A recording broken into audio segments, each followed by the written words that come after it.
Ada satu kalimat yang sering banget kita ucapkan akhir-akhir ini. Gue capek. Tapi biasanya, kalimat itu tidak pernah kita maksudkan sepenuhnya. Karena di balik kata capek itu, ada banyak hal yang tidak kita sebutkan. Capek mikir, capek bertahan, capek bangun pagi dengan kepala yang belum pernah benar-benar istirahat. Banyak dari kita hidup dengan kelelahan yang tidak kelihatan. Bekerja, belajar, berinteraksi, tersenyum, semuanya jalan. Tapi di dalam kepala, pikiran tidak pernah benar-benar diam. Burnout jadi teman sehari-hari. Bangun pagi sudah lelah. Kerja bukan lagi soal semangat, tapi kewajiban. Hal-hal yang dulu bikin tertarik, sekarang terasa datar. Dan kita bilang ke diri sendiri, ini cuma fase. Overthinking datang di waktu-waktu sunyi. Malam hari, saat lampu mati, saat layar ponsel akhirnya gelap. Pikiran berlari kemana-mana, mengulang percakapan lama, mencemaskan hal yang belum tentu terjadi. Dan kita menyebutnya cuma kebanyakan mikir. Lalu ada anxiety, rasa gelisah tanpa sebab jelas, jantung berdebar tanpa ancaman nyata, tubuh siaga seolah ada bahaya, padahal tidak ada. Tapi karena tidak terlihat, kita belajar menyembunyikannya. Ada juga depresi ringan sampai menengah. Bukan yang membuat kita tidak bisa bangun sama sekali, justru yang membuat kita tetap berfungsi. Masih kerja, masih ketawa, masih hadir. Tapi kosong. Dan justru karena masih berfungsi, kita bilang, gue masih baik-baik aja. Masalahnya bukan karena kita tidak sadar ada yang salah. Masalahnya karena kita merasa harus kuat. Takut dibilang lemah, takut dibilang lebay, takut dianggap manja, takut tidak produktif, takut kehilangan nilai di mata dunia. Kita hidup di budaya yang memuji ketahanan, tapi jarang memberi ruang untuk rapuh. Kita dipuji kalau sibuk, dihargai kalau tahan banting, dianggap hebat kalau bisa jalan terus tanpa berhenti. Sampai akhirnya kita belajar satu hal berbahaya, menahan lebih dihargai daripada jujur.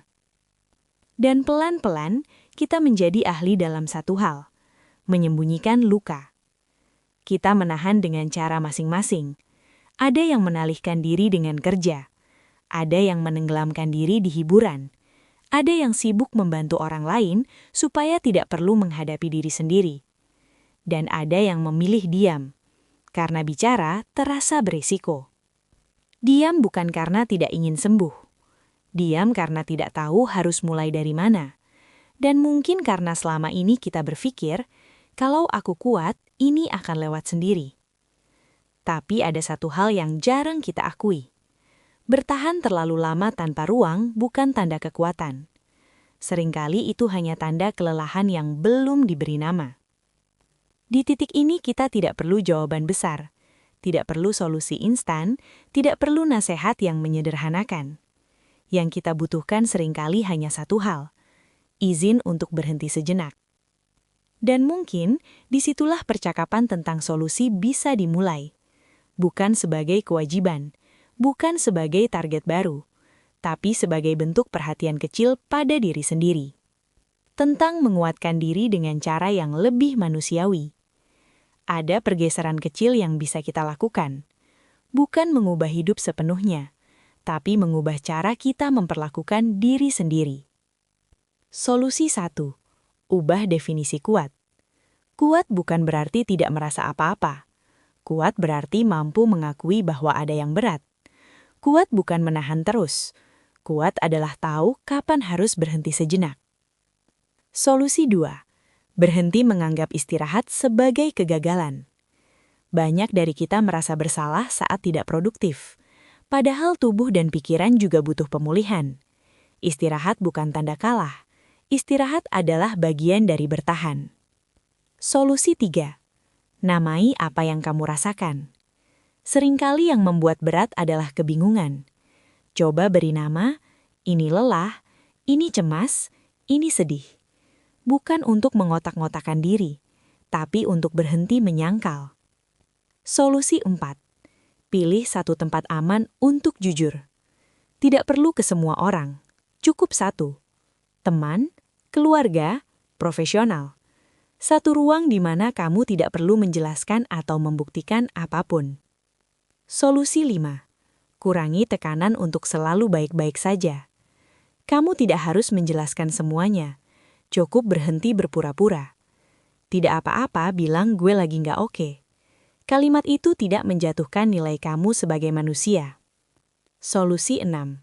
Sadari bahwa fungsi tidak sama dengan sehat. Bisa kerja bukan berarti baik-baik saja. Bisa tertawa bukan berarti terluka. Kesehatan mental bukan soal apakah kamu masih berjalan, tapi apakah kamu masih hidup dengan utuh. Kalau hari ini kamu merasa lelah tapi tetap memaksakan diri kuat, dengar baik-baik ini. Kamu tidak perlu runtuh untuk berhak beristirahat. Kamu tidak perlu parah untuk layak dibantu. Dan kamu tidak perlu kehilangan segalanya untuk mulai peduli pada dirimu sendiri. Pelan-pelan saja. Bukan tentang menjadi lebih kuat, tapi tentang menjadi lebih jujur. Dan mungkin itu adalah bentuk kekuatan yang selama ini kita cari.